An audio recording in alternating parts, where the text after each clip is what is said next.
Hello, Internet, and welcome to episode number 237 of the Comic Watchers Show. We are here with author Joseph Sieracki of, of many comics fame. He is with us today to promote and discuss his latest work that's coming to you from Zoop, currently crowdfunding. It is called The Life and Death of the Brave Captain Suave. Joseph, how the heck are you? I am, well, to be perfectly honest, Matt, I've been better. My beloved Cleveland Guardians just lost to the Detroit Tigers in the ninth inning, so it's been rough, but you know what? I get to sit here with you and Chad. I get to talk a little bit of comics, so I think things are going to be swinging right up right now. Awesome. We love to hear it. So tell us a little bit about yourself and your career and kind of what your comic book origin is. Yeah, sure. So uh, currently, myself and Kelly Williams, we are campaigning for the life and death of the brave Captain Suave. This is actually our second collaboration. My first book and our first collaboration was a graphic novel by the title of Letter to Joe, which was published by Top Shelf Comics. And it was essentially a graphic memoir, World War II story based on a letter that my grandfather had written my grandmother at the end of the war, kind of detailing his experience. And we crafted a narrative around that to kind of tell his story. That was our first collaboration. We really enjoyed working together on that. We can talk a little bit more about that later, but we immediately knew that we wanted another project to work on, and that's where the life and death of the brave Captain Suave came about. I also have a graphic novel by the title of Ghosts of Science Past that was published by Humanoids, and that's kind of a educational spin on Christmas Carol, except instead of ghosts, it's scientists. It's Ghosts of Scientists. So kids learn a little bit about science, but hopefully in a little bit more of a fun way than they would a normal textbook. In terms of terms of my background in comics, I'll bet every single creator that you have on here says the same thing. Oh, I've been a fan of comics since I was a kid. Yeah, I was too. I was one of those. I was a big Marvel kid growing up. Really liked Spider-Man, X-Men. The cartoons really got to me as well. The 90s cartoon, Batman cartoon, the animated series really got me into comics. But before that, even that, I was really into Watterson and Calvin and Hobbes, and that's kind of what started me on that path of comics, I think. It's so interesting, Bill Watterson, because he has throughout Calvin and Hobbes made it fairly clear that he doesn't like superheroes, Mm. but he always frames it as comic books, and it's as if he just seems to feel, or at least at the time, felt that the two things were hopelessly intertwined, and maybe I they are. I totally agree. I mean, like, Maybe brave Captain Suave will lead us out of the dark and into the light. well, think about some of the themes in Calvin and Hobbes. You have the real and the imaginary. We play with that a little bit, and with Captain Suave, you have he would sometimes make believe that he was a superhero, or he was an astronaut, or he was a space guy or whatever. So yeah, I definitely think there's a bit of continuity in there. Yeah, most definitely. So, the life and death of the brave Captain Suave. What can you tell us about it? So it's kind of like a modernization of Don Quixote, and I don't know how much you guys know. Did you guys know anything about Don Quixote going into reading Captain Suave? Surface level. Surface I level, yeah. I think I read it in high school, Okay, yeah, that's a tome to be reading in high or school. at least the Cliff Notes. Okay. Yeah, you cheated a little bit, Chad. I get it. It's actually so for anyone who's not, which is probably most people, actually read Don Quixote. It's actually a fairly modern text for having been written hundreds of years ago, in that it's very metatextual. The comedy is snappy, like it's very absurdist type of comedy, but it's got a real modern feel to it. And I honestly didn't read it till I was an adult. I didn't have to read that in high school. And honestly, Chad, if I had been told to read that book, I probably wouldn't have anyway. Yeah. I probably Well, would have done the same thing that you I did. was I was also on the quiz bowl, so I had to know stuff like that with ink for English, and books and stuff. Yeah, yeah, yeah. But so we took the general conceit of Don Quixote, which is he was a man that was obsessed with stories of knights, and he got this idea in his head. You know what? I want to be an actual real life knight errant. So he gives up everything. He goes on this quest, just kind of wandering from town to town, trying to help people and be a knight. And Sancho Panza gets kind of swept up into it, and he comes along, and we kind of took that same idea and we said, okay, well, what if we try to modernize this a little bit? What would this look like in today's society? So we chose first Cleveland to be the city in which this all takes place. Now, there's a couple of reasons for that. One, I'm from Cleveland. Makes it a little bit easier to write when you know the landmarks, you know the lay of the land and everything. Mhm. But also, Cleveland is something of a historic city when it comes to comic books. You could say that modern superheroes kind of got their start here in Cleveland with Joe Shuster and Jerry Siegel, who do you Are guys going know? places. Okay. You guys are aware that that's where Superman was created by a couple of Cleveland kids, right here. So I think it makes a lot of sense for this to be where Captain Suave is centered.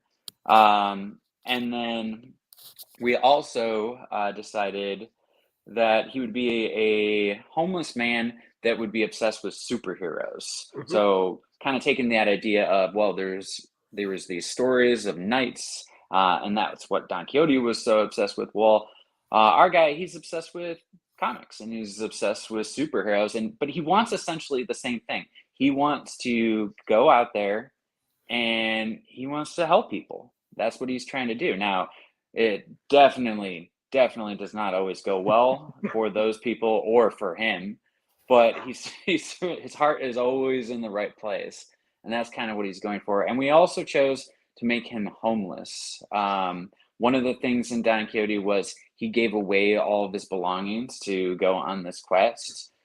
So we thought that would be kind of like a spin on that, but we also, while we have a lot of comedy and absurdity throughout the book, we also try to shed light on a few issues such as homelessness or addiction, and kind of paint these people in a different light than you might normally see.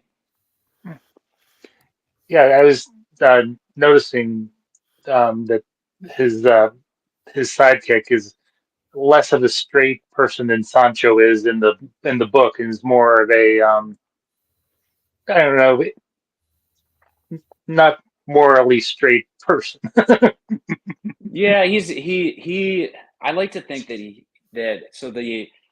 the person that's kind of the analog to Sancho is a character by the name of Stanley. And Stanley is seen by Captain Suave as kind of this classic child sidekick who he calls Champ. And of course, Stanley doesn't really buy into this whole fantasy that Captain Suave is concocting around him. And yet he still kind of sticks with them a little bit. We meet Stanley as an addict, and he's more concerned with his stash than really anything else, and yet he still follows Captain Suave along, and the two develop a relationship. And he comes to kind of worry a little bit about Captain Suave and what's going to happen to him, and it kind of sticks with him. And we find out later through Stanley's backstory, there's a reason for all this. There's a reason why he's following Captain Suave in this crazy adventure through Cleveland, and why he cares so much about his well-being. So a little bit of an arc there. tell us a little bit about your research into homelessness and that aspect of the story. Yeah, in all the books that I've done, I always know that I'm kind of onto something when I start really delving into the research of it, and I start getting interested and kind of excited about that. With this particular book, there were a few things going in that I wanted to really understand better at its core because, homelessness is not something that I was particularly educated on.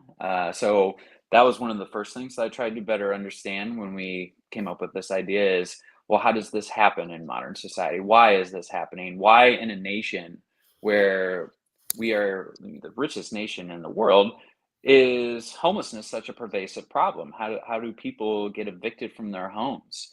So I read a lot on that. One book that stood out was actually a book titled Evicted, which had a number of case studies in there that illustrated kind of like how this happens and related it back to like the housing crisis and things of that nature. And in fact, some of the backstories that I was reading about, I started to incorporate into the characters themselves, kind of informing how they were led to these circumstances and what kinds of things caused that. So yeah, that was a part of it. Also looking at reading a little bit about addiction and incorporating some of that. Stanley's story actually again is fairly similar to a case study of a nursing student who was working and some very terrible things happened in their life, and they ended up developing an addiction problem while they were training to be a nurse, and then a lot of negative consequences from there. So yeah, I definitely wanted to understand these things a lot better before I started to incorporate them into the characters. You mentioned that you did a lot of research. Was there any research? I know you said you lived in Cleveland, and Hmm. I had family who lived in Cleveland, and my brother went to Case Western Hmm. when he for college. So I'm familiar with Cleveland. Was there any research you did into Cleveland or like the buildings or areas there too for the book? Yeah, so that part was just in terms of like trying to find various areas for our characters to go. That part was pretty easy for me because I could easily think of certain locations that I thought worked well within the narrative. For example, when you think of Don Quixote, probably the scene that comes to most people's mind is tilting at windmills and him thinking that it's like a giant. So for me, modern day windmill, first thing that came to mind would be a wind turbine. And I know of one wind turbine in downtown Cleveland, and that's right outside of our science center, which is directly next to the Rock Hall by the Cleveland Browns Stadium. So that just seemed like the perfect location for that. The Rock Hall almost looks kind of like a fortress of sorts. So he thinks of it as his fortress of solitude. Yeah. And then, just things like that, location wise that we can incorporate in there. And then we did something that I really like too. One of my favorite things of reading like the Conan comics and other fantasy comic books is you always get this really cool map at the very beginning of the story. And you can see, oh, here's where this is taking place, and here's where our hero is going, and here's where that Mhm. happens. And it gives you this sense of the world. Well, we did kind of something similar in that you have an old tattered map of Cleveland, and Kelly Williams, my partner on this project, he sketches in what looks like Captain Suave putting little markers of where their adventures are taking place for each chapter. So that was really fun, kind of like just actually mapping out exactly where they're going in their travels and their adventure.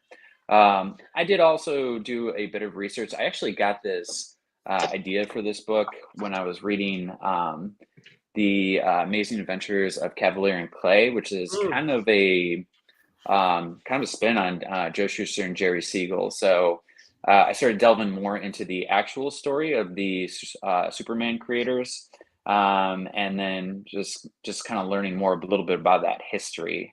I thought that was kind of important going into it as well. For sure.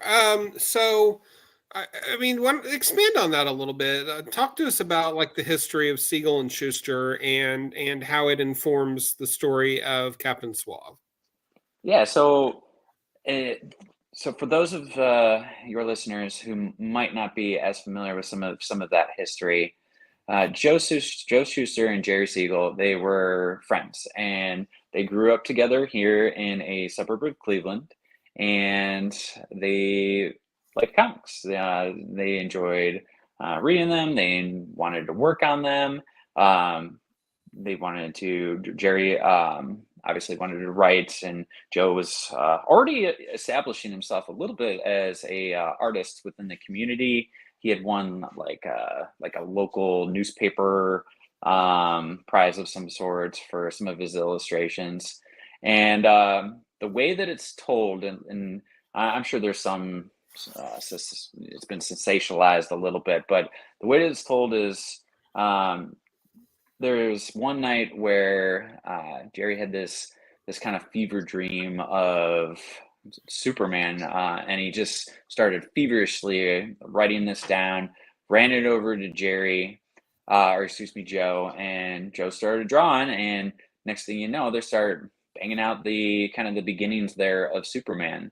Now, unfortunately, their tale is also a bit of a tragic one.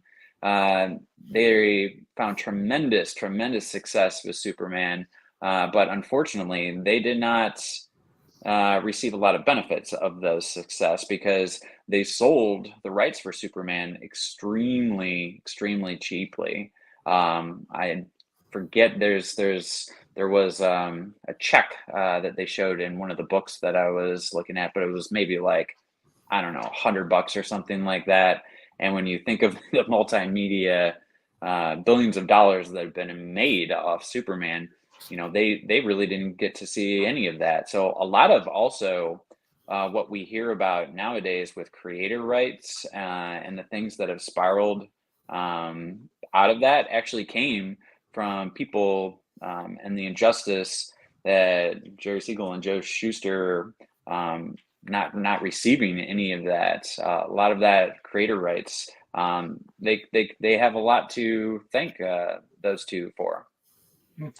Wasn't it Neil Adams that kind of got the ball Yes. rolling on Yes. Yep. He made sure helping that they creators like also that? were credited in the movies too. Mhm.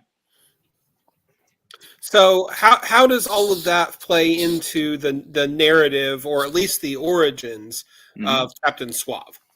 So Captain Suave, first and foremost, he is a comic obsessed fan. This is a book where I think comic fans will see a lot of things that, hey, I recognize this, I recognize that. He's a fan of the classics. He's a Kirby guy. He loves those classic Superman comics. So while he is, certainly not like a direct descendant of Superman or anything like that, he appreciates all of those, and he also instills some of those values that were originally in those characters. So we try to give him a very, I would say, it teeters between golden age, silver age kind of look and feel to him. Even Mhm. his dialogue and his manner of speaking is meant to kind of play off that a bit. So maybe not so much, directly referencing the creators themselves, but their creations. Right I was on. going to say that Captain Suave's what he envisions his costume looks like is very golden age, in my Yeah. Mhm. opinion. Yeah, Kelly was kind of going Did, for a mixture between that and like a knight kind of thing. I think he nailed it right in between there. so did you guys work on together designing that, and he just put it on the page? Yeah, I mean, well, pretty much. Like once we came up with the idea together, um, Kelly kind of took it from there. He's got the eye for these kinds of visual aspects. So actually, before I even before we even ended up naming the character, we had a couple different ideas of what we wanted to call him, and we couldn't really land on it till Kelly had finished that design, and then we said, okay, now we know who that is. He's debonair. He's suave. He's Captain Suave.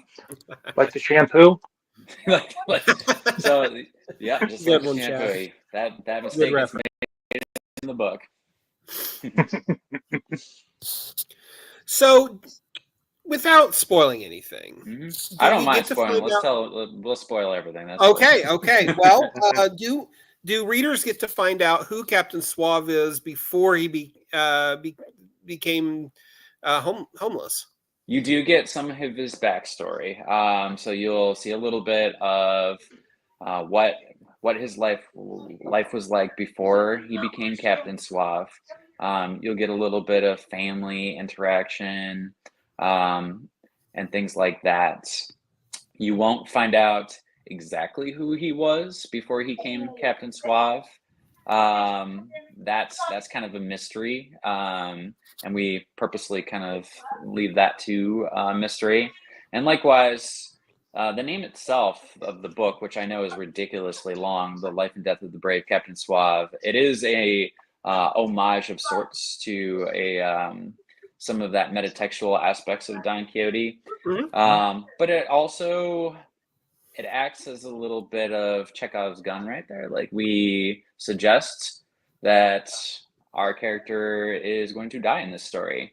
Whether or not that actually happens, I won't spoil that one. Sure. Understandable. So is there like I believe in Don Quixote the female love interest was Esmeralda. Is there a Ah, so we have a something like that, in a woman's honor, who I think it's in the second chapter. He defends that woman's honor. So yeah, a little bit something like that. Maybe not quite as intimate, but yeah, if there is a damsel in distress and anyone's honor is at stake, Captain Suave, he's not going to stand for that. now? How did you meet Kelly? Because you said you worked with him before. I mean, I get looking at the art for Captain Suave. I get a very Jeff Lemire vibe from it. Yes. Yeah, yeah, I can definitely see that, Chad. In fact, you know what? The first time I was introduced to Kelly's work, I think I said the exact same thing. In fact, um, I'm a big Jeff Lemire fan myself. In fact, there's a Jeff Lemire picture right here from Sweet Tooth on my wall. So love Jeff Lemire, but as much as I love Jeff Lemire, first time I saw Kelly's art, I'm like, he's a slightly better Jeff Lemire. And that's a huge compliment because I love Jeff Lemire's art. Okay. But yeah, no, we were paired by an editor, and that's how I was introduced to Kelly's work. He actually wasn't the original artist that was supposed to be on A Letter to Joe. The guy that was originally doing it, he had some personal issues, so he had to step back from comics a little bit. And that's when I was introduced to Kelly's work. And honestly, I love Kelly. Kelly and we have developed a great friendship, and we talk daily, and there's other projects that we're working on, but I didn't see it at first, honestly. I saw his work because he was doing a lot of horror work at the time, and he still does a lot of horror work, and I think that's kind of how he sees himself as well, as a horror artist. So I was like, I don't know if I see this for a World War II like love story graphic memoir. I'm like, I just don't know. So he did a I don't know if you'd call it like a practice page or something like that to kind of demonstrate for us. And the thing that really rang through on that for me is his ability to capture the emotions on characters. Once I saw that, I'm like, yep, this is the guy. This is the guy that we need for this project.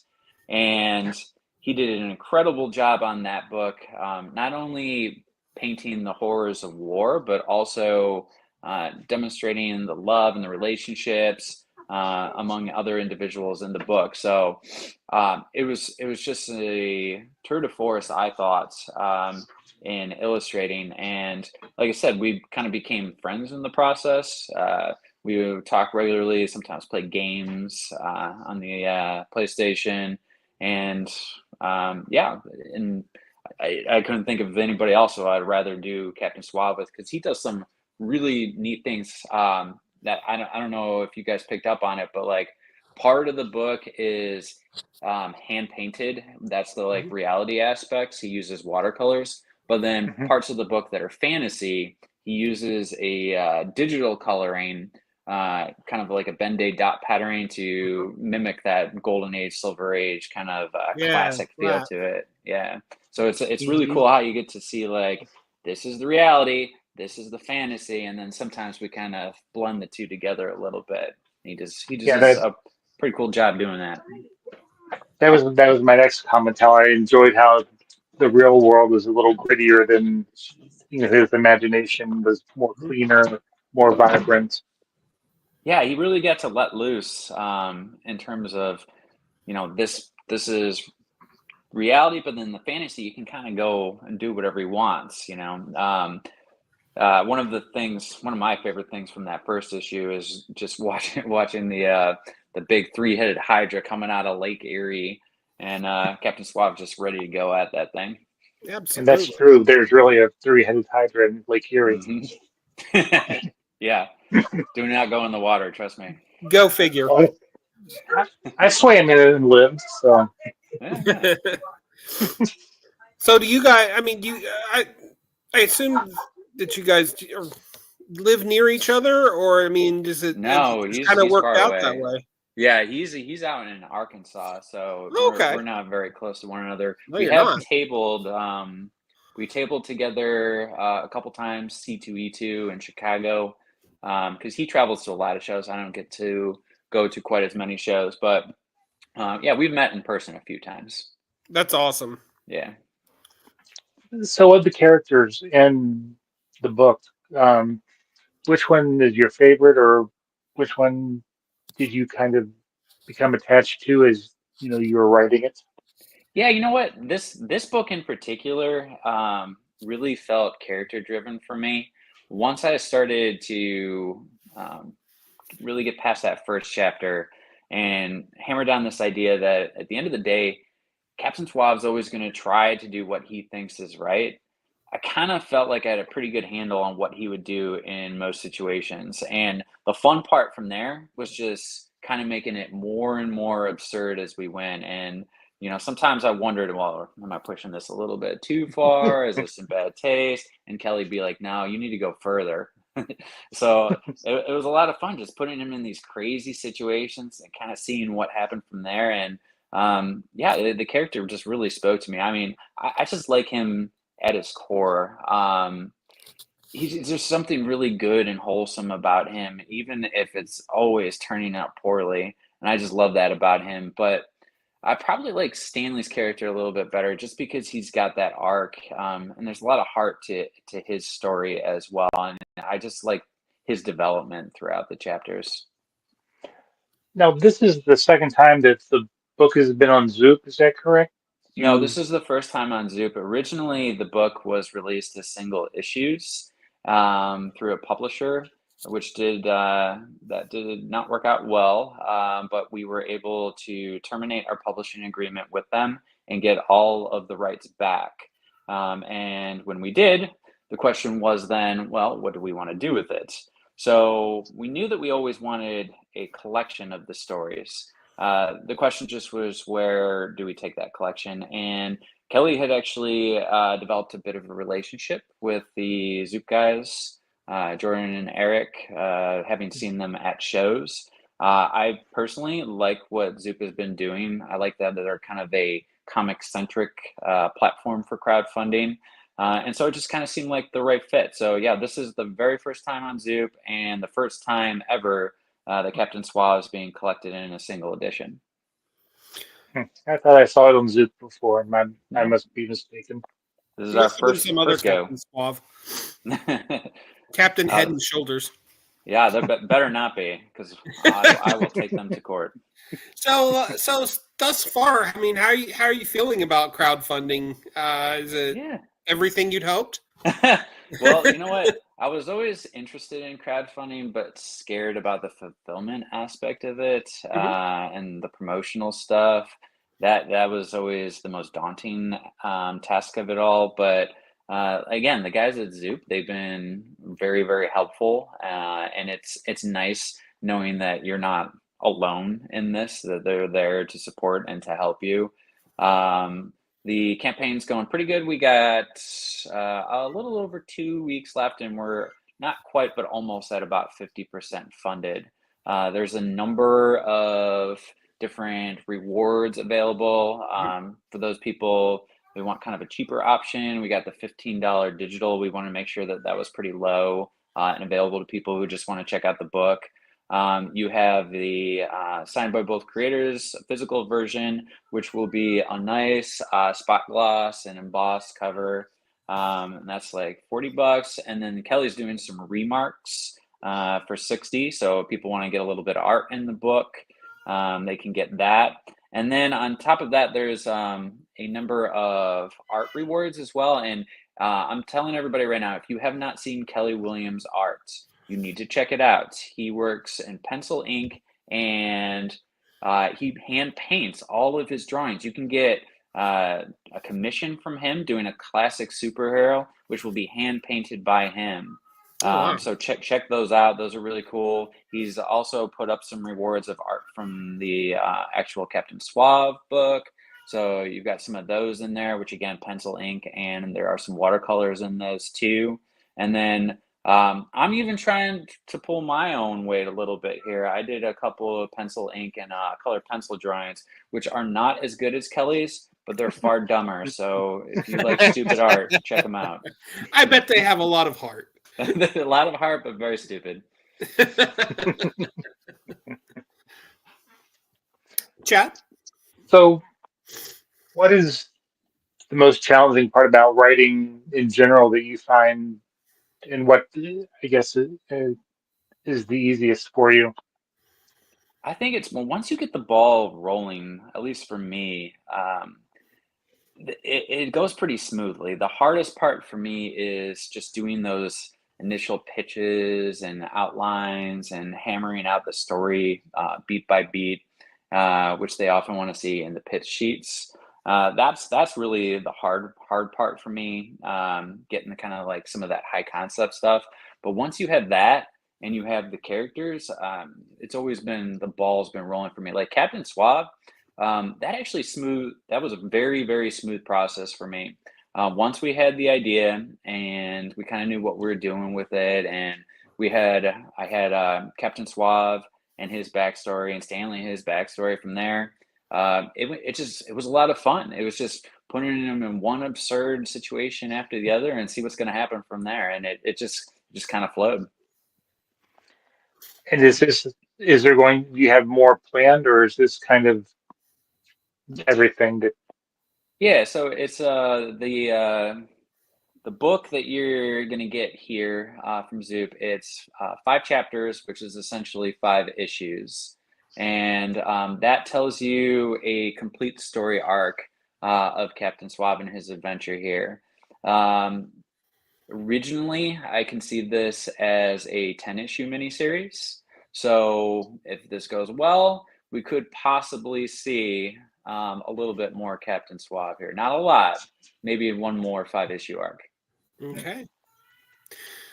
So tell me a little bit about your adventures into researching mental health, because Mhm. obviously there's a mental health component to Captain Suave, but also, and a lot of people listening may not realize this, but mental health is often a precursor to homelessness. Yes. So I'm just curious, was there anything that you found out that you were surprised to find, or what have you?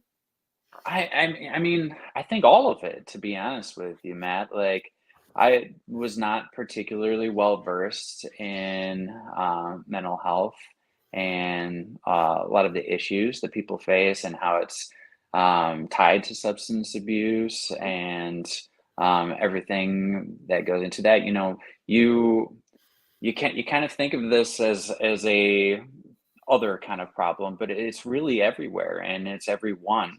And that's the thing that probably hit me the most, that, you try to separate yourself and you think, yeah, this would never happen to me, but it's closer to any of us than any of us realize. So yeah, it was tough, to be honest with you. Like, you reading back to back books on like homelessness and um depression, and I'm just reading this book after book, and I'm learning a ton, and I'm appreciating it a heck of a lot more. But that was definitely, a harder part of this, but I think important, Absolutely. because we didn't want, we are certainly having fun here, and there's a lot of jokes, and I mean, there's puke jokes, there's poop jokes, like there's all of that, but um, hopefully, and I A truly believe baby, a this. stash of drugs. Yeah, yeah, there's plenty of that, but we try to balance it with a lot of heart, and, again, kind of maybe showing these characters in a different light than you're used to seeing, and maybe even shining a light on some of these issues. And I think I think that's the thing I like most, because I actually have my background in the employment world is, yeah, mental health and homelessness, and Oh, so yeah, yeah, this you were the right person to bring on the podcast here then. well, I didn't want to play my hand too heavily, Okay. but it really touched me, because you really hit on some strong themes and some strong realities of what it means to experience homelessness. So I just, from me to you, I don't think we have enough people talking about homelessness or mental health, as you stated, and I just really appreciate that. You know what, Matt? That's probably one of the best compliments I've got on this book, so I appreciate that. Absolutely. So, how much now? You said I believe you said you're just over halfway through funding. Is Yeah, that correct? yeah, we're about halfway through funding and about almost halfway funded. Okay. All right. So, So we're on you can, pace. okay. So people can go to Zoop. People can Mhm. donate. People can get their copy, and you need to do it, because this is a good comic, and it's a good original comic. I hope And so. I hope people like it. And you had mentioned possibility of an article. If I could give you some like preview pages that you could link to that, so people could at least check it out, see if Uh-huh. it would be something they'd be yeah, into. yeah, we'll Put that talk on there. further after the show. Cool. I think Absolutely. people, if they see it and you give it a chance, and you might find something that you like in it there. Yeah, most definitely. Chad, go ahead. So, how have you, with this book, feel that you've grown as a writer from, your first work in comics?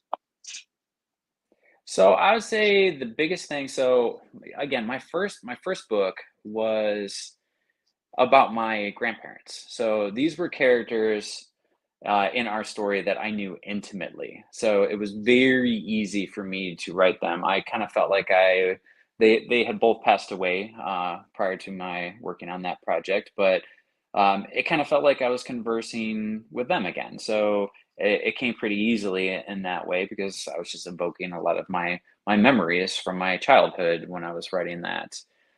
This, on the other hand, these were not characters that I knew. These were completely fabricated characters.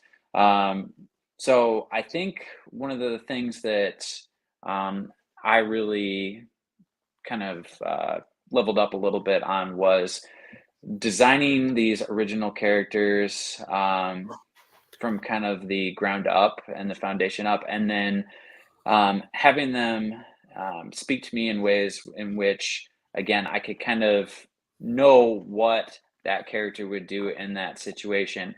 This book, perhaps more than any of my other ones, it really felt like it was more character driven than the others. And I think that's something that we need more in comic books. High concept is cool. Like, okay, they do this. All right, cool. But why do I care about that? Why do I care about these characters? And I think we need to build more of that in comics. So I was pretty proud of that aspect of this book. 100% agree with you. If you've come up with the most original concept, high concept, low concept, whatever, known to man, but I don't care about the characters. I don't care about your story. Yeah. It's just, yeah, you've got to have characters that you care about. And then if you have characters that are unique and able to walk and talk, like you say, and become their own person, then they're carrying the narrative in such a way that maybe your idea is not the most original thing known to man. But, you know, most stories aren't, but it's got your voice. Yeah, And and then it you'll becomes still care. Yeah. And I wish more writers understood that, but here I am. There are plenty that do, though. I mean, there absolutely are. Yeah, but you sometimes, particularly in the superhero comics, sometimes that gets lost. Yeah, it can, most definitely. So, what comics inspire you? Like you said, you grew up and you watched X-Men and you watched Batman Taz and the Spider-Man cartoon, but I mean, what do you look at and say, wow? Other than Jeff Lemire, yeah. I love the guy, and you say, "Wow, I just learned a thing or two from this writer." Well, so I fell out of comic books for a little bit, right around like high school, college. I hadn't really been reading comics. I hadn't been in a comic book shop in a while, and then I was taking a poli-sci course in college. And one of the required readings was a trade paperback of Transmetropolitan. Oh. And that blew my mind. I was like, this is not like the comics I remember reading when I was in like elementary and middle school. I didn't even know that like Vertigo was a thing. So being introduced to Derek Robertson, Warren Ellis, started me on the path towards, started reading like Sandman. I started reading Alan Moore. I started reading, things like that. And it really just opened up my mind to what comics could be and maybe even should be. So right now, I would say I'm a pretty eclectic reader. I have my Marvel subscription. I have my DC subscription. Reading those all mostly digitally. Sometimes I'll double dip and pick up a single issue here and there. But yeah, I mean, I read everything from that to Turtles, to read a lot of Fantagraphics, read a lot of Silver Sprocket, some of the more indie stuff as well.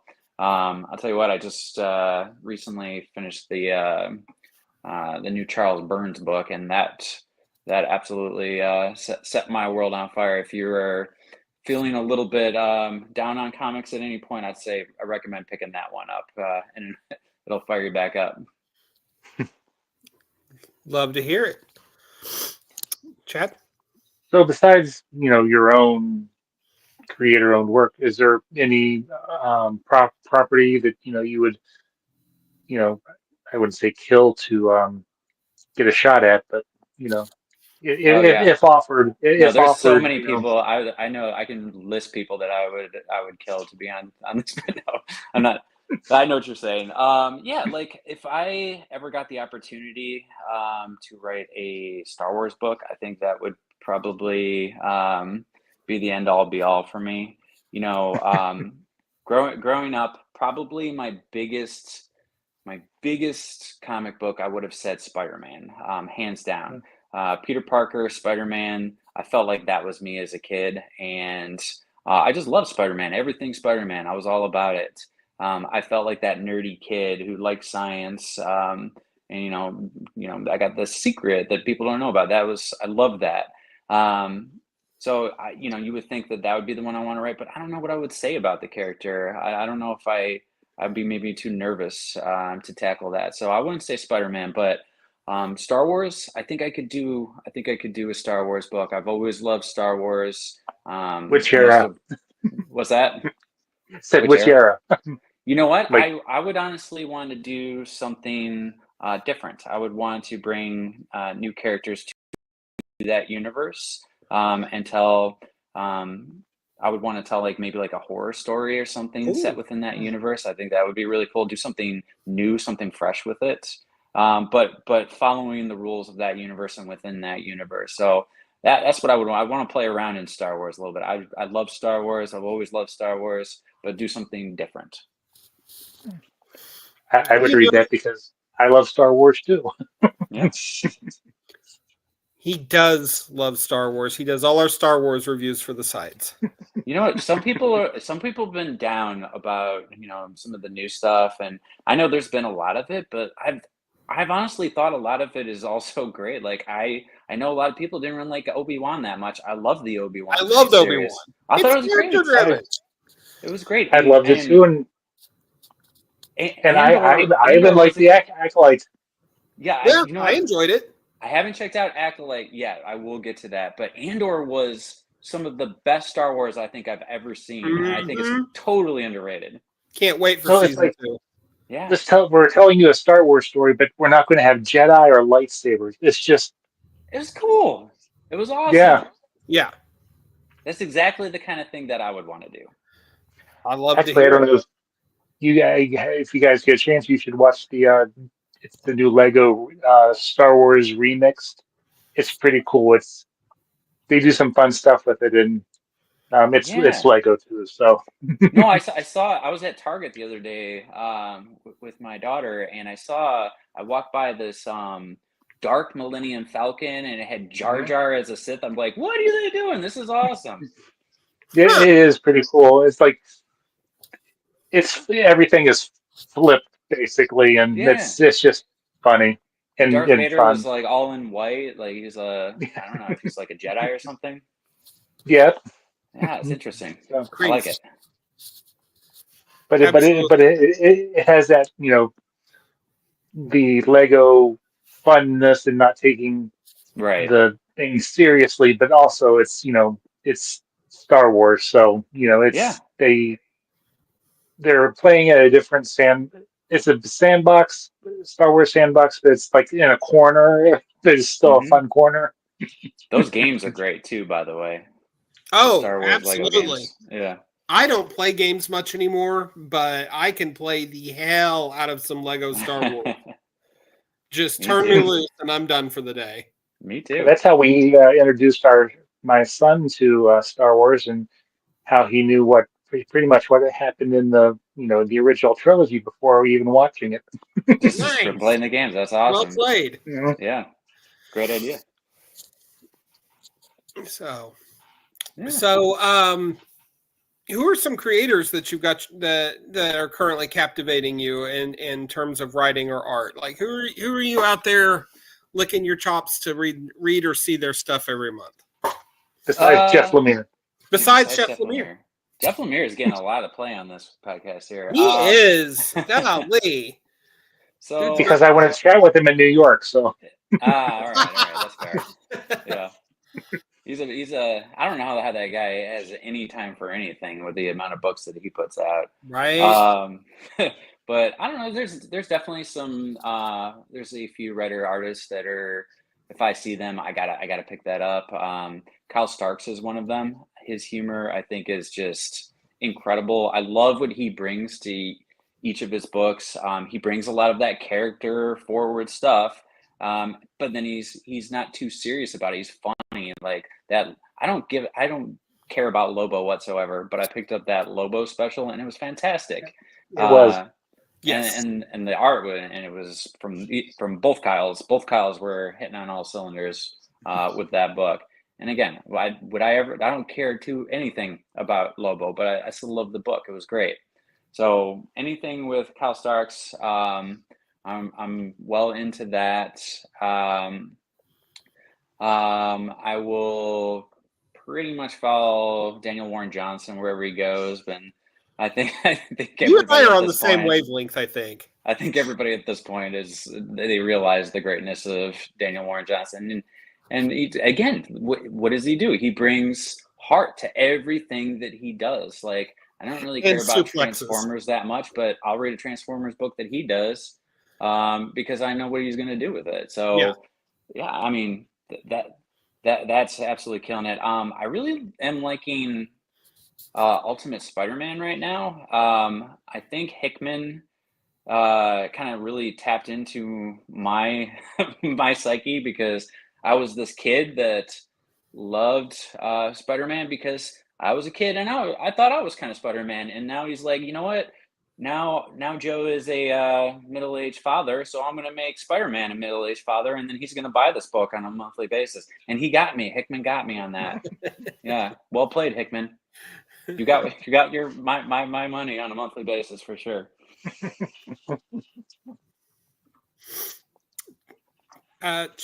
Chad? What advice, if any, would you give your younger self, or Ooh. your less experienced, self that I guess that you wish you knew then that you know now, and Yeah.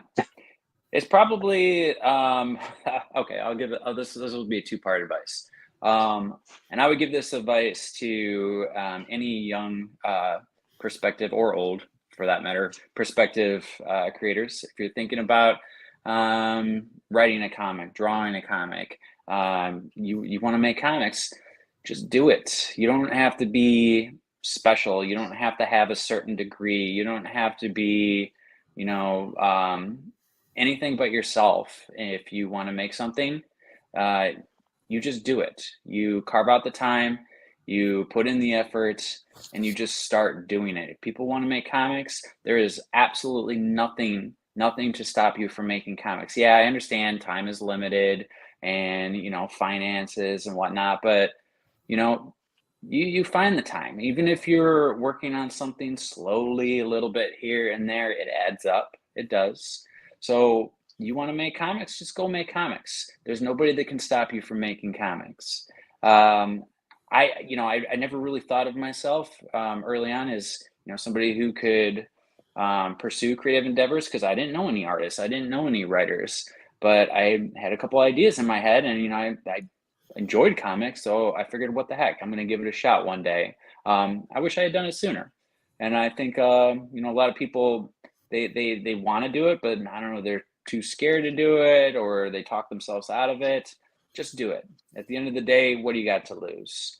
And then the other thing that I would say is, if you are starting in comics, just be careful of who you sign agreements with. Make sure that it is a good situation. Research the publishers before you sign anything, and do not sign something just to be published. Make sure it is the right situation for you, not only for your book, but financially as well. You need to be careful. good advice. Yeah, that's really good advice. It's equal parts head and heart. That's what we're going for. Hey. So, okay. Well, Chad, we got time for just a couple more questions. No, I was going to ask him if he wanted to make a pitch for the book and the campaign. Yeah. Yeah, I would just say, check out. We already mentioned some of the different tiers there available. I'll give you guys a preview of the book that you can post with the article, so people can at least get kind of the flavor of the book.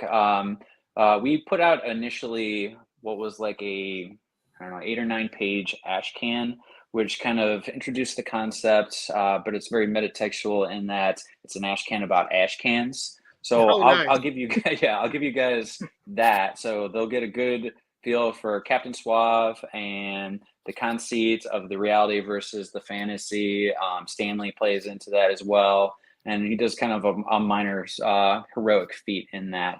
So people will be able to check it out, and you look at it, and if it seems like something you'd be interested in, go to Zoop, see some of our tiers if any of those are right for you, and if it's not, thanks for checking it out. Well, all right. Well, thank you, Joseph.